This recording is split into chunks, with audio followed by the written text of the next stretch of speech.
Have you ever been judged so completely that your silence becomes your only weapon? Imagine a flight attendant looking at the color of your skin and publicly declaring you an imposter in front of an entire cabin. This is the story of a man who endured that humiliation. But what he did next, without saying a single word, would change the airline forever. The flight from Atlanta to San Francisco was supposed to be his sanctuary, a quiet 5-hour buffer before the storm of a multi-billion-dollar tech merger. Lamar Harris settled into the plush leather of Seat 2A, the fine wool of his tailored suit as silent armor against a world that constantly tested its strength. But from the moment he'd stepped on board, he felt it. Not a draft, but a shift in the atmosphere, a familiar, icy current of judgment. The source was a flight attendant named Emily. Her eyes had scanned his ticket, then flicked to his face, and in that split second, her professional smile faltered, becoming a tight, sterile mask. It was a micro-expression he knew well, appraisal, confusion, and then a swift, cold dismissal.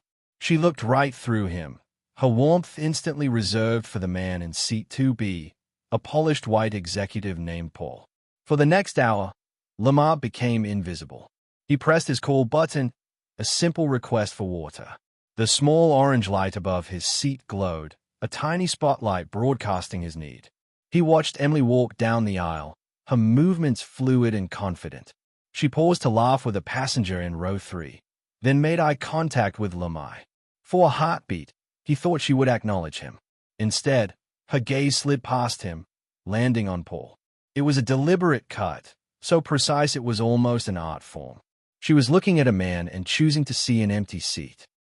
"Another mellow, Mr. Jensen," she chirped, her voice a warm whisper as she uncorked a fresh bottle.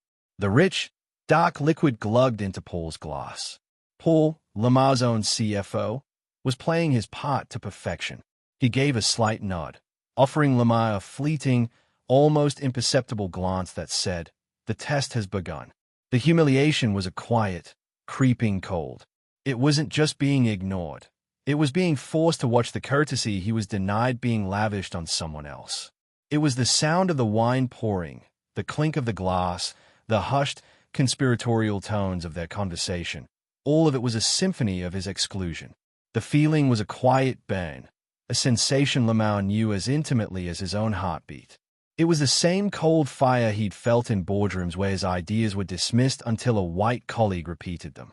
It was the same ghosting he'd experienced in luxury stores where security guards shadowed his every move.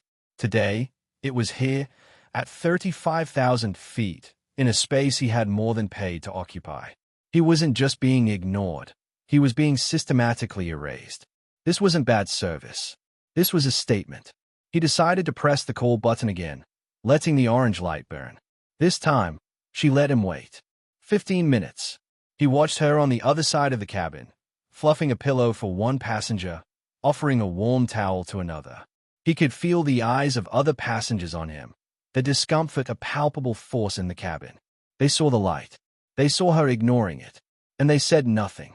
Their silence was its own kind of violence, a quiet endorsement of her cruelty. Finally, after she had exhausted every other possible task, she turned her attention to him. She didn't walk, she stalked. Each step was heavy with intent, her posture rigid with indignation, as if he were an inconvenience she was finally forced to address. She stopped beside his seat, not leaning in with courtesy, but towering over him. Her eyes did a slow, contemptuous scan, from his expensive shoes up to his face, before she spoke. He met her gaze and asked again, his voice even and dangerously low, "Excuse me, I was hoping to get some water." This was the moment she had been waiting for. A triumphant smirk flickered at the corner of her mouth. She drew a breath, and in a voice loud enough for the entire cabin to hear, slow and patronizing as if speaking to a lost child, she delivered the line that would detonate her career. "Sir, this section is for premium guests only." The cabin went dead silent. The low hum of the engines suddenly sounded like a roar. Every passenger froze. A woman in row 1 let out a tiny, sharp gasp. The man across the aisle, who had been watching from behind his newspaper, quickly hid his face again. The humiliation was no longer a quiet burn. It was a physical blow, a public execution of his dignity. She had not just questioned his right to be there. She had convicted him of fraud in a court of her own prejudice. Before we continue, tell us where you are watching from, and if this story touches you, make sure you subscribe because tomorrow, I have saved something extra special for you. Lamar didn't flinch. He didn't raise his voice. He simply held her gaze, letting her see the absolute calm in his eyes. In that moment, he wasn't feeling shame. He was feeling the click of the final piece of evidence locking into place. He slowly pulled out his phone. The screen cast a cool, blue light on his face as his thumbs moved with an unnerving precision, tapping out a short, encrypted message. He pressed send. The message, sent to a contact with no name, was simple: activate protocol. Flight 214. SF inbound. He placed the phone face down and folded his hands. His power wasn't in his voice. It was in the silent, irreversible command now streaking across the country. Emily saw his calm and mistook it for surrender. She couldn't feel the ground shifting beneath her feet. She couldn't hear the distant thunder he had just summoned. She turned away, victorious. But as she walked toward the galley, Paul leaned toward Lamar, his voice a whisper. "The bait is taken, sir." Lamar just nodded, his eyes on the clouds. Emily believed she had put a man in his place. She had no idea that up in the cockpit, a priority message was blinking on the captain's screen. And thousands of miles away, in a San Francisco high-rise, alarms were screaming. The name Lamar Harris was flashing red, and an entire corporation was about to feel the shockwave of what happens when you mistake a king for a pawn. While Lamar Harris watched the clouds drift by 35,000 feet, a storm of pure, unadulterated panic was ripping through the 65th floor of a skyscraper in downtown San Francisco. It began not with a shout, but with a sound. In the cathedral-like quiet of the operations center, a single, piercing digital chime cut through the air. It was a sound most employees had only read about in training manuals, a sound reserved for a corporate heart attack. On the central monitor of Arthur Vance, the senior VP of North American Operations, a blood-red banner pulsed across the screen, eclipsing his meticulously organized spreadsheets.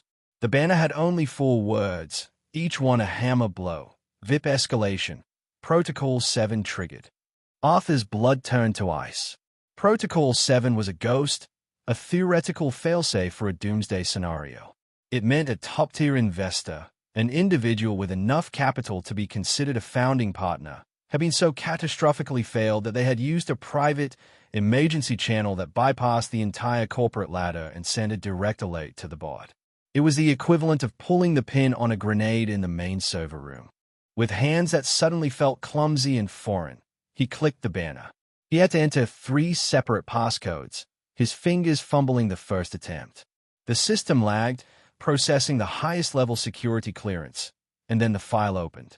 The first thing he saw was the flight number, 214, Atlanta to San Francisco. Below it, the passenger's name, Lamar Harris. A junior analyst, noticing the color drain from Arthur's face, cautiously approached. "Sir, is everything all right?" Arthur didn't answer. He just pointed a shaking finger at the screen. The analyst leaned in, his eyes going wide. "Wait, is that the Lamar Harris from the Axiom Group?" The question detonated in the quiet room. Conversations stopped. Heads turned. An executive sprinting to a meeting froze mid-stride. In the C-suite, phones began to buzz, not with single calls, but with frantic, overlapping group alerts. The chief operating officer, a woman named Eleanor Vance with a reputation for merciless efficiency, slammed her office door. Her gaze was already locked on her private terminal, where the same red banner was flashing. The Axiom merger was their only lifeline, a multi-billion-dollar deal that was their sole defense against a hostile takeover from a rival carrier, Viridian Air. And Lamar Harris wasn't just an investor. His fame was the primary financier. The entire future of the airline hinged on his signature. "Get me Greg," Eleanor barked into her intercom, her voice dangerously calm. Now, Greg, the airline's regional manager for the West Coast, was a man already living on borrowed time. For weeks, Whispers had circulated about an internal ethics review after anonymous tips suggested a manager was leaking sensitive merger data to Veridian. Greg's name was at the top of the suspect list. He was the one who had personally assured the board that their key investors were being managed with the utmost discretion and experience. Now, those words felt like a cruel joke. The coup's voice on his speakerphone was as cold and sharp as a shard of glass. Greg, I have a Protocol 7 alert on my desk tied to our primary merger financier. He happens to be on a flight currently under your regional authority. Tell me, what are the odds of a coincidence that perfect? Greg felt a wave of nausea so intense he had to grip his desk. Harris, it couldn't be. His plan had been so simple. A subtle play to use an overly ambitious flight attendant to provoke a minor scene, rattle an unknown but wealthy-looking black passenger, and create a small PR headache for his own company, a headache that would make Veridian's takeover offer look more attractive. He never imagined the man he targeted would be the linchpin of their salvation. Back on Flight 214, the cabin was thick with the residue of Emily's public confrontation. She was in the galley, buzzing with self-righteous adrenaline, when the cockpit phone rang. The captain's voice was clipped, stripped of its usual warmth. Emily, a word, please. In the tight space of the cockpit, the flickering green lights of the instruments reflected in his grim eyes. He didn't look at her. I just got a red sky advisory from corporate, he said, using the code for a catastrophic level error. It's tied to a passenger in your cabin. I need you to understand the gravity of that. When we land, a management team is meeting our flight. This is a situation of extreme operational sensitivity. Emily's heart swelled with vindication. Of course, they're meeting the flight, she thought. The man in 2A was clearly a problem who needed to be handled. She completely misread the captain's terror, seeing it as proof that she was right. She walked back into the cabin with a renewed swagger of someone who had followed the rules and was about to be rewarded for it. Paul, watching her from his seat, saw the smug look on her face and felt a pit in his stomach. She had no idea she was a dead woman walking. Lamar remained perfectly still, a mask of calm, listening to the hum of the engines. Every second that passed was another turn of the screw, another tightening of the noose he had placed around the arrogant system that had tried to erase him. He had set the trap, and now he was simply enjoying the flight while his prey sprinted toward it. The coup's final order to Greg was not a suggestion. It was an execution order. You will be on that jet bridge when the door opens. You will meet Mr. Harris personally. You will handle this, and you will not fail. The board is watching. Greg slammed the phone down, his hands slick with sweat. He grabbed his keys and ran from his office, his heart hammering against his ribs as if trying to escape his chest. In the car, speeding down the highway, his mind was a frantic mess of paranoia. He replayed every secret call to his contact at Veridian, every encrypted email with leaked data. How could they know? Who talked? Then, the sickening truth began to dawn on him, coalescing from the fog of his panic. The specific flight, the specific passenger, the timing just before the merger vote, the Protocol 7 alert, a tool so obscure he barely knew it existed. This wasn't a random incident. This wasn't bad luck. This was a setup. Lamar Harris hadn't just stumbled into his trap. He knew. He had known all along. Greg's throat tightened, the metallic taste of fear flooding his mouth. He realized with ice-water clarity that the hunter had masterfully played the role of the hunted. And Greg, the brilliant corporate predator, had been nothing more than a pawn in a much larger, more terrifying game. He wasn't racing to the airport to solve a problem. He was racing to his own execution. The final descent into San Francisco was a smooth, automated glide that belied the raw, human turbulence of the past 5 hours. The moment the wheels kissed the runway with a soft, authoritative chirp, a palpable sense of relief rippled through the first-class cabin. Passengers, who had been sitting in a tense, self-imposed silence, began to stay. They collected their belongings with a shared, unspoken urgency, an eagerness to escape the suffocating atmosphere that had hung in the air since Emily's public confrontation with Lomai. But Emily felt no such tension. For her, the landing was a call to action, the triumphant final scene in a drama where she was the hero. As the plane taxied toward the gate, she was a picture of professional vindication. She straightened her uniform, smoothed a non-existent wrinkle from her sleeve, and positioned herself near the cockpit door, ready to be the first to greet the management team. In her mind, she was no longer just a flight attendant.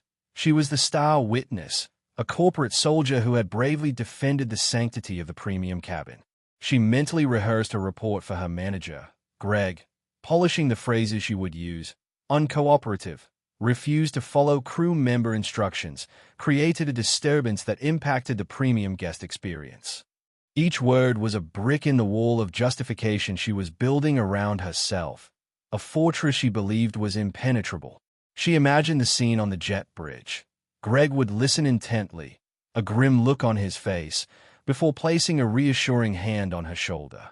"You did the right thing, Emily," he'd say. "We can't tolerate that kind of behavior." Perhaps there would even be a commendation, a note in her file about her vigilance and commitment to company values. Her smile was back, a tight, confident curve of her lips. She was ready. Lamar remained perfectly still, his gaze fixed on the blur of runway lights streaking past the dark window. In the reflection, he didn't see a billionaire CEO. He saw a long, unbroken line of black men who had been made to feel small in spaces they had earned the right to occupy. He saw himself at 20, being followed by security in a department store.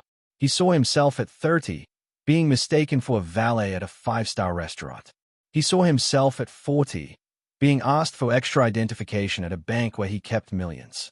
The faces changed, the uniforms varied, but the feeling, that cold, quiet burn of being deemed an imposter in your own life, was always the same. This wasn't about Emily. She was just the latest vessel for an old, familiar poison. This was about drawing a line so deep and so permanent that it could never be crossed again. His calm was a deep, unmoving ocean, and what was coming was the tide. Beside him, Paul, his CFO, was equally composed. He was checking his phone, not for the time, but for a single, prearranged message from the airline COO confirming that the board of directors had been patched into a live, high-security conference call. The message had arrived 2 minutes ago. The audience was seated. The stage was set.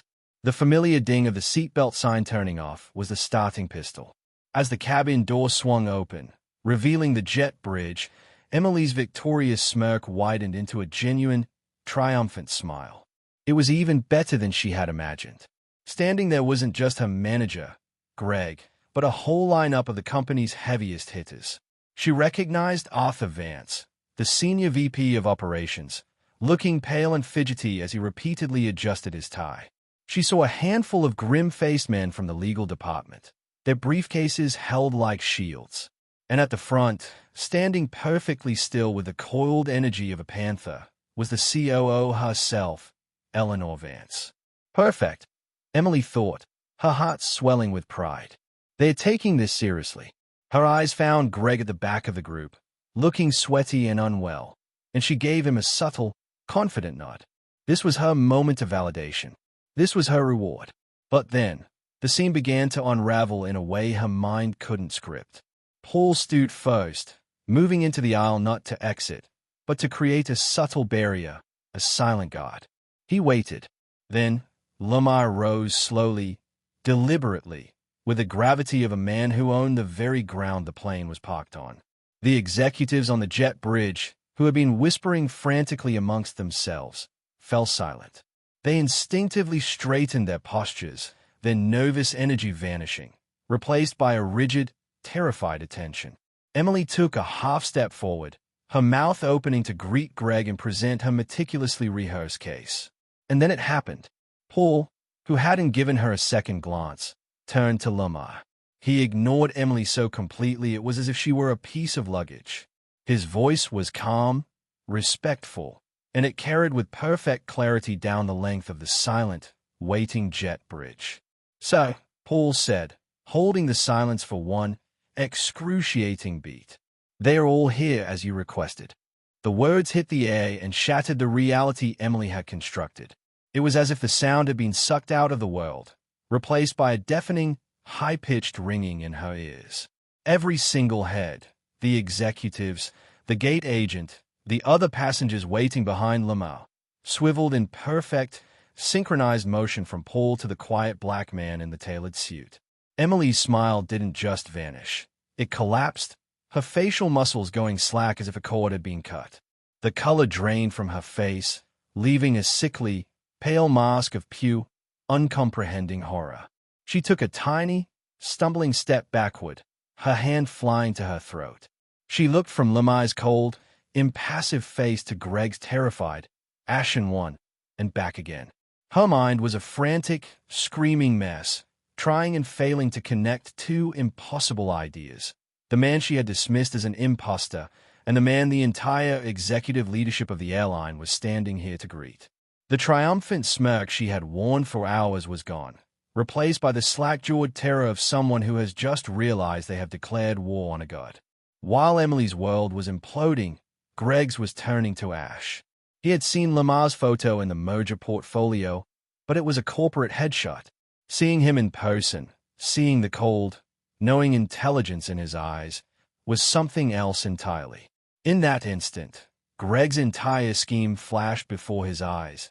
The encrypted emails to his contact at Viridian Air, the spreadsheets of confidential data he'd leaked, the late-night calls where he'd promised them an internal disruption that would destabilize the merger. He had chosen Emily specifically for her ambition and her prejudice, whispering to her weeks ago about the importance of maintaining the highest standards in first class, knowing it would empower her to do exactly what she had done. He thought he was a puppet master, a brilliant corporate predator playing a secret game. But the calm, predator's gaze Lamar now fixed on him told him the horrifying truth. This wasn't a random incident that Lamar had discovered. This was a sting. Lamar hadn't been hunted. He had been the hunter all along, and Greg had walked straight into his perfectly designed trap. Lamar stepped off the plane. He didn't rush. His expensive shoes made no sound on the carpeted floor as he began his walk, a slow, deliberate procession toward his verdict. The line of powerful executives parted for him like the Red Sea, their eyes filled with a mixture of terror and awe. Lamar's gaze swept past them all, dismissing the COO and the senior VP as irrelevant, before it landed and locked onto the sweating, pale face of the man at the back of the group. Greg was pinned by that stare, frozen in place like an animal in the headlights. Lamar stopped directly in front of him. The entire jet bridge was silent, a vacuum of held breath and hammering hearts. Lamar's voice, when he finally spoke, was not loud. It was a low, sharp, surgical instrument, and it cut Greg to the bone. "Greg," he said, "the name and indictment. You were tasked with discretion. Instead, you gambled with my merger and this company's future for a paycheck from my competitor. You thought you were a player. You were wrong. You've made your last call here." A collective flinch went through the line of executives. Greg's jaw tightened, a choked, wet sound caught in his throat. Lamar's gaze then drifted, finally falling upon Emily. He didn't look at her with anger, but with something far worse, a cold, profound indifference. She was a tool, and her purpose had been served. "And you, Emily," he continued, his voice unwavering and clear. "You were tasked with service, but you chose to serve your own prejudice instead. You saw a uniform and thought it gave you power over a man's dignity. That was your final mistake. You're fired. Security will escort you out." As if summoned by his words, two uniformed airport security officers stepped through the line of frozen executives, their faces impassive. The professionalism of their movements made the scene feel even more surreal, more brutal. Emily's body began to tremble violently. "But I was just doing my job," she stammered, the words a pathetic, useless plea. A choked, desperate sob escaped her lips as they gently but firmly took her by the arms. Her career, her pride, her entire sense of self, it all evaporated under the harsh, unforgiving fluorescent lights of the jet bridge. She was a ghost in her own uniform, led away from the world she had so fiercely tried to protect, her fading sobs echoing down the corridor. The jet bridge was silent except for the distant, indifferent whine of a jet engine. In the thick, heavy silence, Lamar turned his gaze from the broken form of Greg to the stoic, waiting face of the CO, Eleanor Vance. He said nothing. He didn't have to. His eyes asked the only question that mattered now. What are you going to do about this? Into that charged silence, Paul leaned toward the shell-shocked, utterly broken Greg. His voice was a final, devastating whisper, a perfectly delivered epitaph. You should have checked who you were flying with. But Lamar wasn't done. He hadn't unleashed a corporate shockwave just to fire a flight attendant and a corrupt manager. The humiliation he endured wasn't just personal. It was a symptom of a systemic disease. And what came next would shake the entire company to its very foundation. The silent air of the private airport lounge felt like a different universe from the jet bridge. The chaos had been contained, the bodies removed from the stage, but the shockwaves were just beginning to radiate outward with the speed of light. While Lamar Harris and Paul were escorted to the quiet sanctuary, the airline CEO, Eleanor Vance, was already in motion. Her face was a mask of cold fury as she marched down the concourse, her heels clicking like gunshots on the polished floor. Before she had even reached the terminal, she had dictated a single, encrypted command into her phone, not to a subordinate, but directly to the head of the airline's cybersecurity division, a shadowy internal group known only as the Digital Ghosts. Miles away, in a darkened, climate-controlled server room, the command flashed on a central monitor. It was a scorched earth directive, an order so absolute it was rumored to have been used only once before, during a hostile takeover attempt a decade ago. A team of 3 of the world's best cybersecurity engineers moved as one, their fingers a blur across their keyboards. In the space of 15 seconds, Gregory Allen Thompson was not just fired, he was digitally executed. His network access was severed with surgical precision. His corporate emails were instantly flash archived, locked, and flagged for legal review. His keycard access to every door, in every airport, in every country in the world, blinked from green to a permanent, unforgiving red. His company-issued phone, which he was staring at in the airport parking garage, suddenly went black, remotely wiped and turned into a useless brick in his trembling hand. He tried his keycard on the garage elevator lobby. Access denied. The brutal, physical reality of his digital erasure was instantaneous. An automated, pre-written memo was simultaneously dispatched to every employee on the West Coast. Effective immediately, Greg Thompson is no longer with the company. We wish him well in his future endeavors. The corporate execution was as swift, silent, and merciless as the man who had ordered it. The first reckoning was complete. The second reckoning was already igniting in the digital world, a firestorm that would soon consume them all. On the flight, a young tech student in Seat 3B named Ben Carter had watched the entire confrontation with a growing sense of outrage. He'd seen the subtle dismissal when Lamar boarded, the ignored call lights, the fawning over Paul. He hadn't started filming until Emily had leaned over Lamar, her voice dripping with that uniquely condescending tone of assumed authority.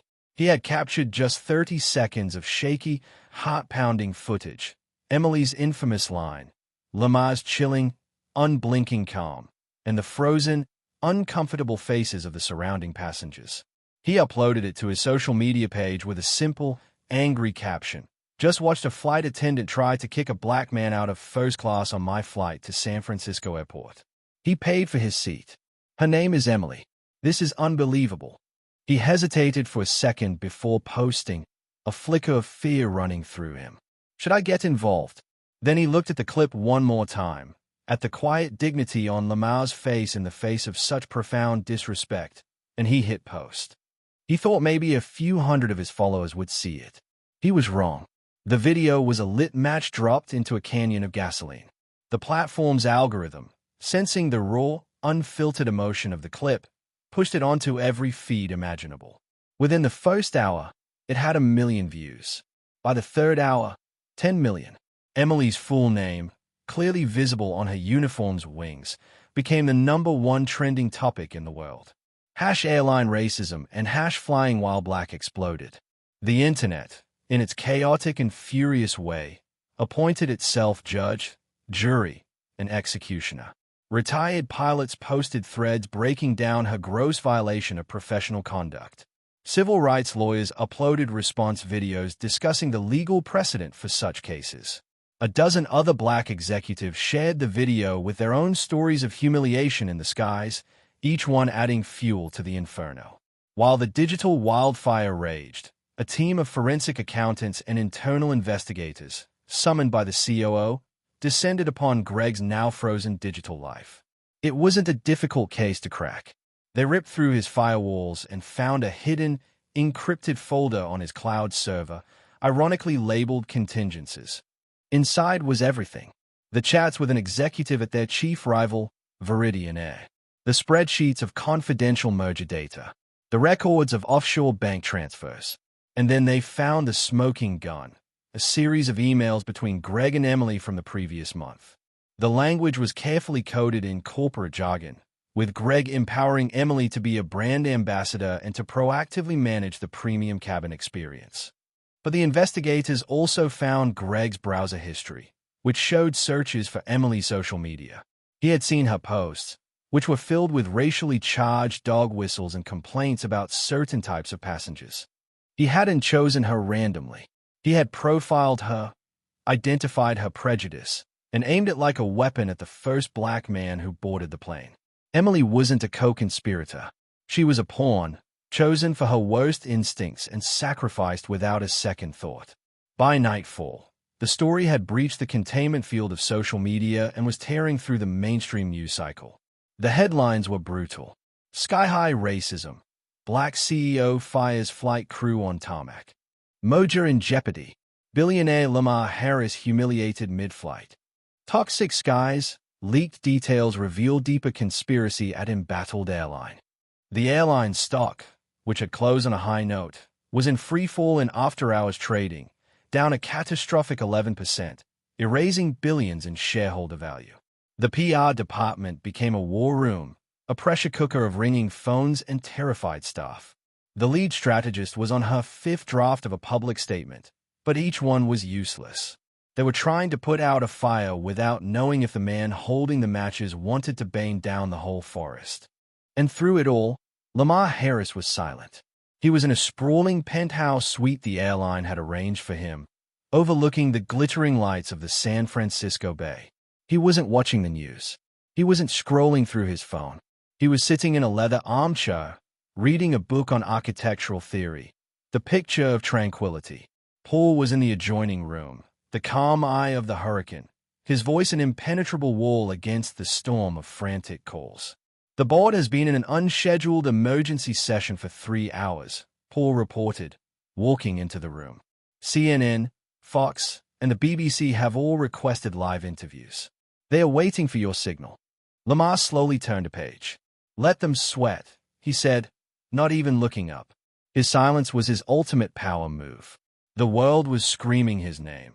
But his refusal to speak amplified that desperation, forcing the airline to confront the terrifying uncertainty of what a man who wants nothing, yet controls everything, might do. Finally, 13 hours after the plane had landed, the call came. The CEO of the airline himself, a man used to commanding rooms and shaping markets, his voice now strained, stripped of all its usual authority. Paul patched him through to Lamar. Mr. Harris. Lamar, the CEO began, his voice thick with a desperation he couldn't hide. On behalf of our entire company, I am horrified, appalled. There are no words. What those employees did is indefensible, and I assure you, we are handling it. You fired them, Lamar stated. It wasn't a question. Within the hour, the CEO confirmed, grabbing onto the word like a life raft. Their actions do not reflect our values. Please, just tell me what you want. A public apology, a significant settlement for a charity of your choice. Just name your price. We will make this right. Lamar let the silence stretch, a long, agonizing pause that felt like an eternity to the man on the other end of the line. The CEO of a multi-billion-dollar corporation was reduced to waiting, listening to the sound of his own frantic heartbeat. When Lamar finally spoke, his voice was not angry. It was quiet, cold, and utterly immovable, the sound of a tectonic plate locking into place. I want accountability, Lamar said, and I want it permanent. The CEO froze. He had a team of lawyers ready to write a check with as many zeros as it took. But this was something else. Permanent accountability. I don't understand. You fired a symptom, not the disease, Lamar said, his voice dropping even lower, colder, and I am no longer interested in treating symptoms. The CEO's breath hitched. He realized, with a dawning, chilling dread, that this was not a settlement call. It was a summons. This wasn't about money. This was about power. And he had none. Lamar wasn't after revenge. He was after reform, and his next move would change the airline forever. The meeting was set for the following afternoon. It was held in a place designed to convey untouchable power, the main boardroom on the top floor of the airline's corporate headquarters. It was a glass cage in the sky, with a single, colossal mahogany table so polished it reflected the nervous faces of the men and women seated around it.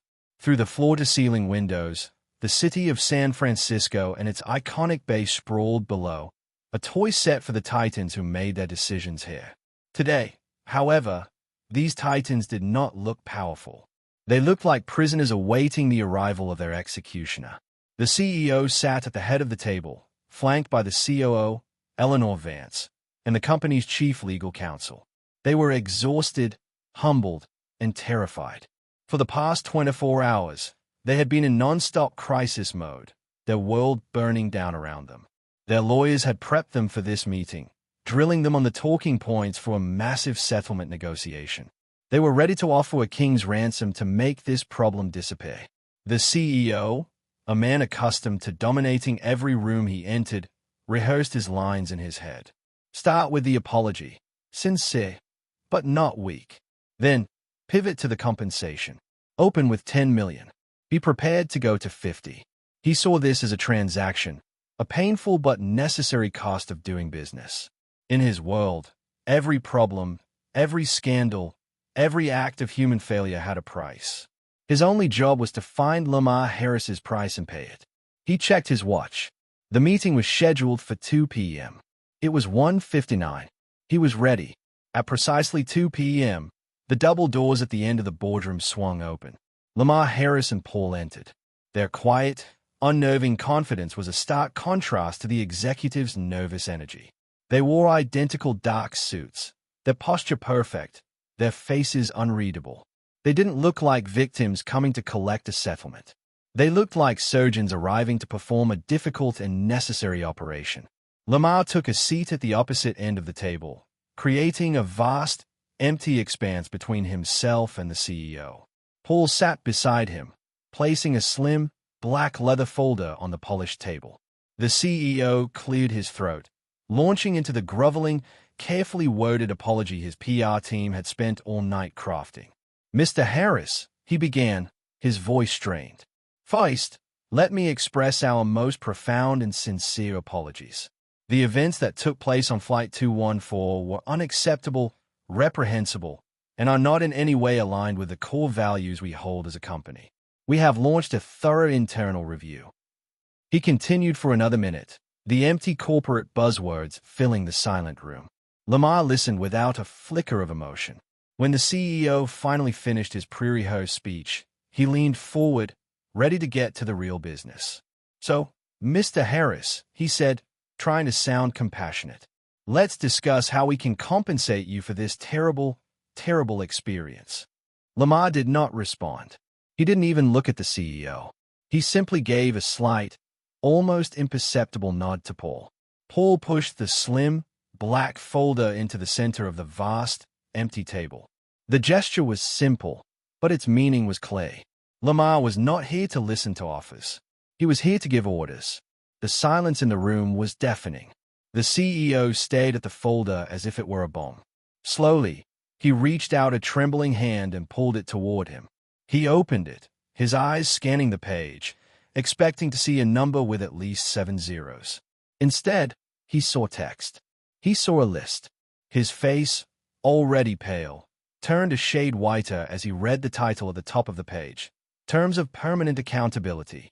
He read the first demand aloud, his voice cracking slightly. 1.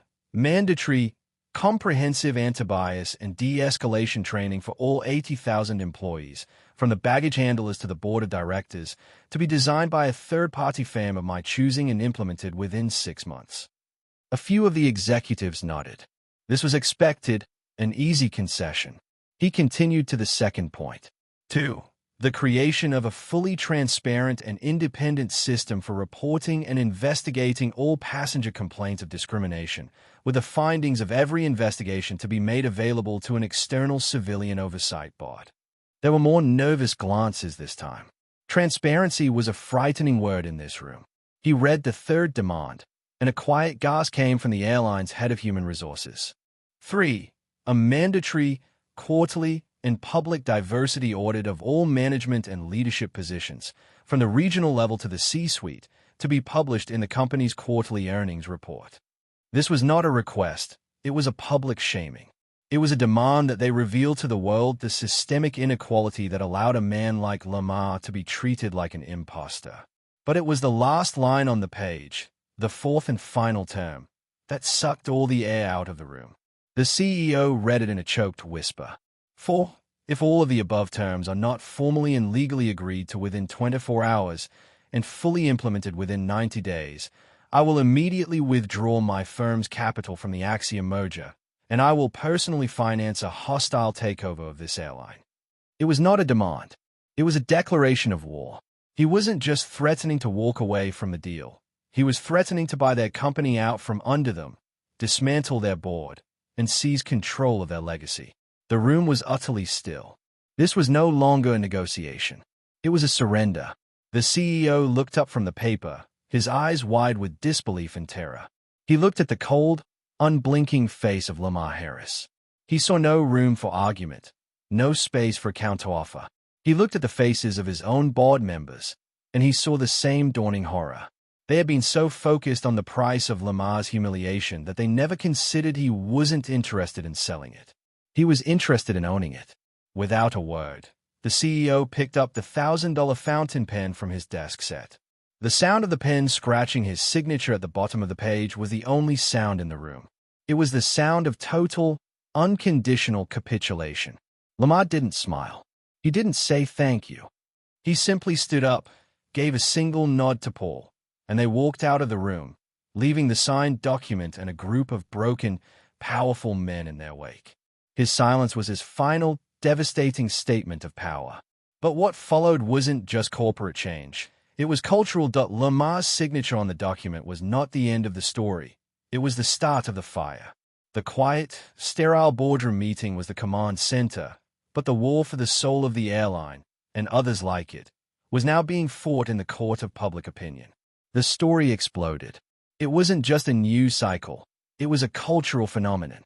The shaky, 30-second video of the confrontation, which had already gone viral, now had a second act. The dramatic jet bridge firing. News panels replayed the moment on a loop.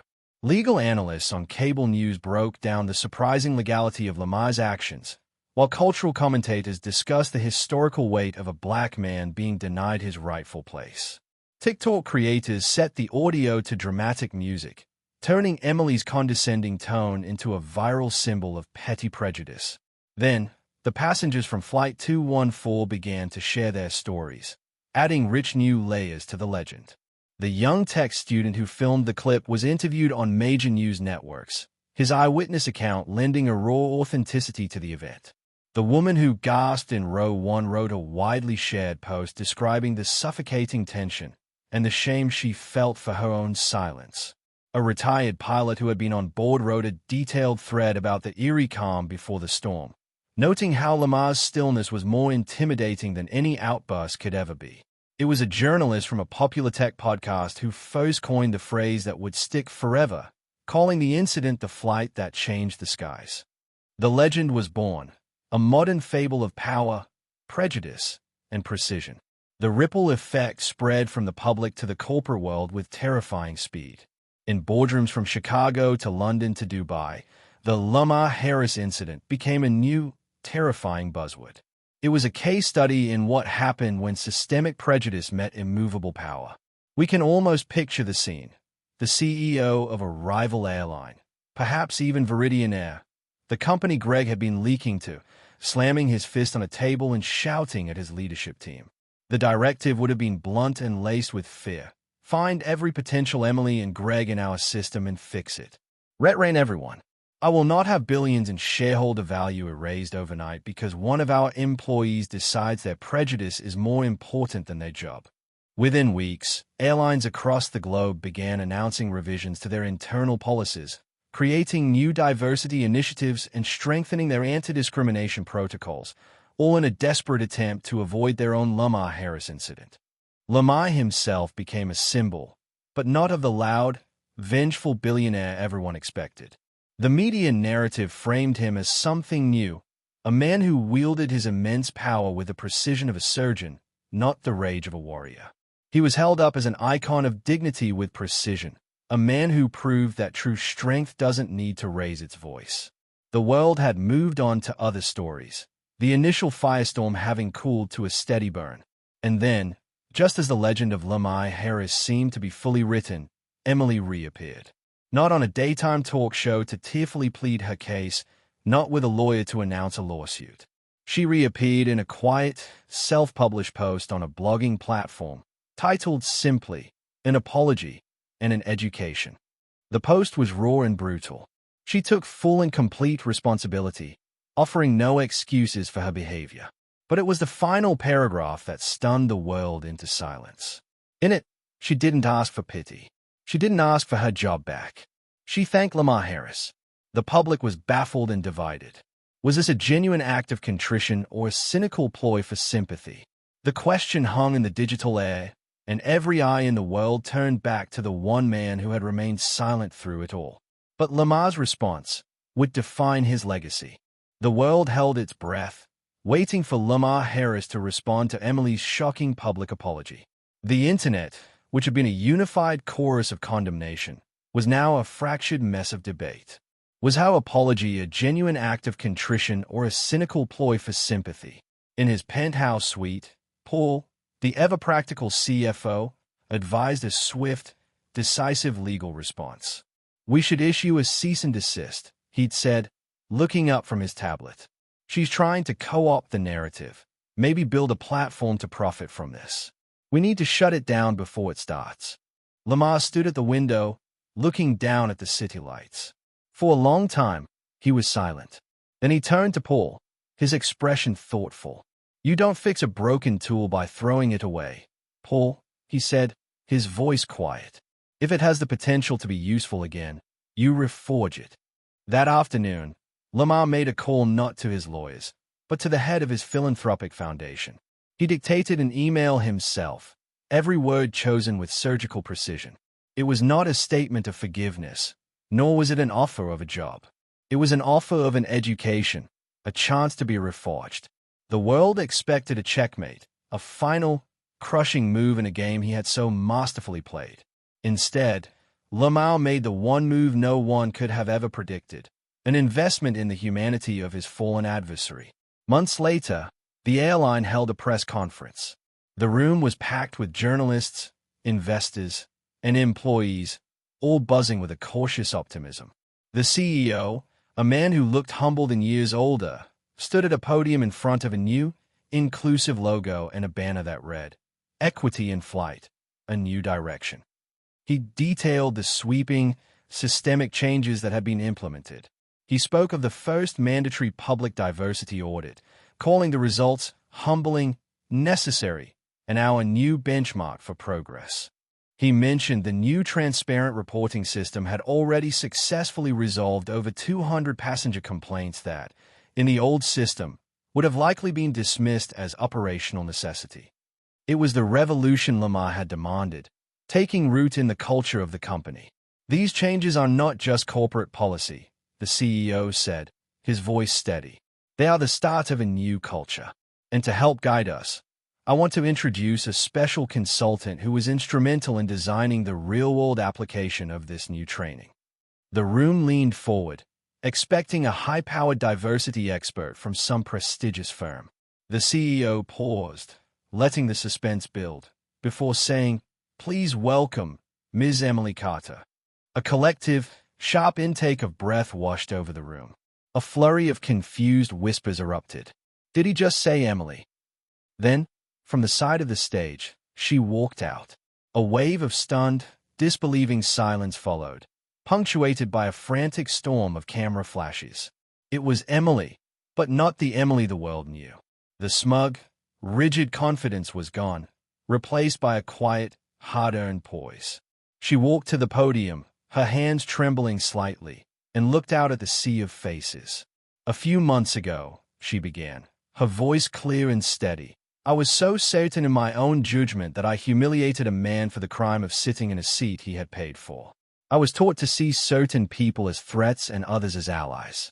My training didn't cause my prejudice, but it rewarded it.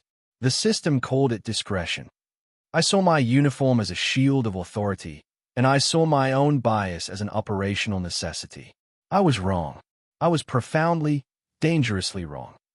She spoke about the brutal, ego-shattering education she had just completed, about confronting the ugly, unexamined biases she never knew she held. Then, her eyes scanned the audience, finding a figure sitting quietly in the back, unannounced.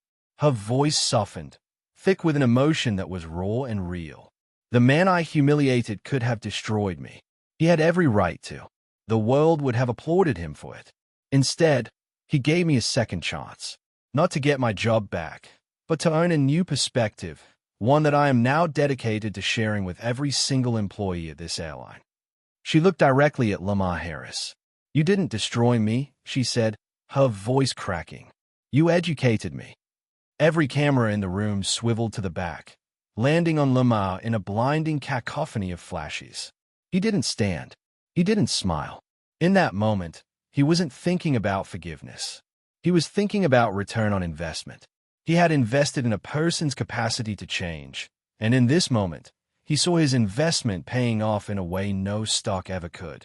As the room erupted into a wave of stunned, emotional applause, he simply held her gaze for a long moment and gave a single, almost imperceptible nod.